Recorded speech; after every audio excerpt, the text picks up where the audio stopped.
Sir, ಕೇಂದ್ರ ಸರ್ಕಾರ ರಾಜಭವನವನ್ನು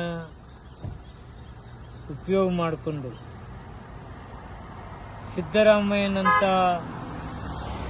ಕಳಂಕರಹಿತ ಮುಖ್ಯಮಂತ್ರಿಗಳಿಗೆ ತೊಂದರೆ ಕೊಡ್ತಕ್ಕಂಥದ್ದು 136 ಜನ ಶಾಸಕರನ್ನ ಆರಿಸಿ ಕಳಿಸ್ತಕ್ಕಂಥ ಕರ್ನಾಟಕ ರಾಜ್ಯ ಜನತೆಗೆ ದ್ರೋಹ ಮಾಡತಕ್ಕಂಥ ಕುಕೃತ್ಯಕ್ಕೆ ಇಳಿದಂಥ ಕೇಂದ್ರ ಸರ್ಕಾರ ನಾವು ಇದನ್ನ ಸಮರ್ಪಕವಾಗಿ ಎದುರಿಸ್ತಕ್ಕಂಥ ಶಕ್ತಿ ನಮಗಿದೆ. ಇದನ್ನು ಕಾನೂನಾತ್ಮಕವಾಗಿ ಹೋರಾಟಗಳನ್ನು ನಾವು ಮಾಡ್ತೀವಿ.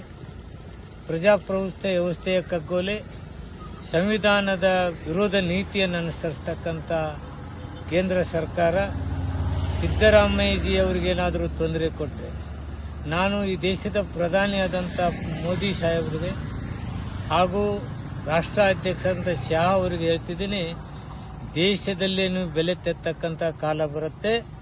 ರಾಜೀನಾಮೆ ಕೊಡುವ ಪ್ರಶ್ನೆ ಇಲ್ಲ. ನಿಮ್ಮ ದುರುದ್ದೇಶಕ್ಕೆ ತಕ್ಕ ಉತ್ತರ ಕೊಡ್ತಕ್ಕಂಥ ಶಕ್ತಿ 136 ಜನ ಶಾಸಕರನ್ನ ಆರಿಸಿ ಕಳಿಸ್ತಕ್ಕಂಥ ಕರ್ನಾಟಕ ಜನತೆಗಿದೆ, ಶಾಸಕರಲ್ಲಿದೆ. ಈ ರಾಜ್ಯದಲ್ಲಿ ಏನು ನೀವು ಕುತಂತ್ರ ಮಾಡ್ತಾ ಇದ್ದೀರಿ, ಈ ಕುತಂತ್ರ ಫಲಿಸೋದಿಲ್ಲ. ನಾನು ಮುಖ್ಯಮಂತ್ರಿಗಳಲ್ಲಿ ವಿನಂತಿ ಮಾಡ್ಕೋತೀನಿ, ತಾವು ಯಾವುದೇ ಕಾಲಕ್ಕೂ ಕುಗ್ಗಬಾರದು. ನಾವೆಲ್ಲರೂ ನಿಮ್ಮ ಜೊತೆ ಇದ್ದೀವಿ. ಕರ್ನಾಟಕ ರಾಜ್ಯದ ಜನತೆ ನಿಮ್ಮ ಜೊತೆ ಇದ್ದಾರೆ. ಏನಿವತ್ತು ಈ ಕುತಂತ್ರಕ್ಕೆ ನಾವು 100ಕ್ಕೆ 100ರಷ್ಟು ನ್ಯಾಯಾಲಯದಲ್ಲಿ ನಾವು ಅದನ್ನು ಎದುರಿಸ್ತಕ್ಕಂಥದ್ದು ಹಾಗೂ ಸತ್ಯ ಶೋಧನೆ ಹೊರಗೆ ಬರಲಿ. ನಮ್ಮ ಮುಖ್ಯಮಂತ್ರಿಗಳು ಯಾವುದೇ ಕಾರಣಕ್ಕೂ ಅವರಿಗೆ ಯಾವುದೇ ಅಪಮಾನ ಆಗಬಾರದು. ಅಂತಹ ಕೃತ್ಯಕ್ಕೆ ಏನು ಕೈ ಹಾಕಿದ್ದೀರಿ, ಇದು ನಿಮ್ಮ ಕೆಟ್ಟ ಬುದ್ಧಿಯ ಸಂಸ್ಕೃತಿ. ನಾವು ನ್ಯಾಯಾಂಗದ ಮೇಲೆ ನಂಬಿಕೆ ಇದೆ, ಅದರ ಮೇಲೆ ವಿಶ್ವಾಸ ಇದೆ. ನಾವು ಜಯಗಳಿಸ್ತೀವಿ. ನಿಮಗೆ ಮುಖಭಂಗ ಆಗತ್ತೆ.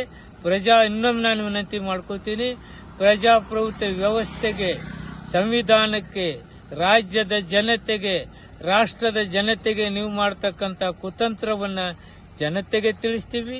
ನ್ಯಾಯಾಂಗದಲ್ಲಿ ನಮ್ಮ ಏನಿದೆ ನಮ್ಮ ಪ್ರತಿಪಾದನೆ ಮಾಡ್ತೀವಿ, ನ್ಯಾಯ ದೊರಕಿಸಿಕೊಳ್ತೀವಿ.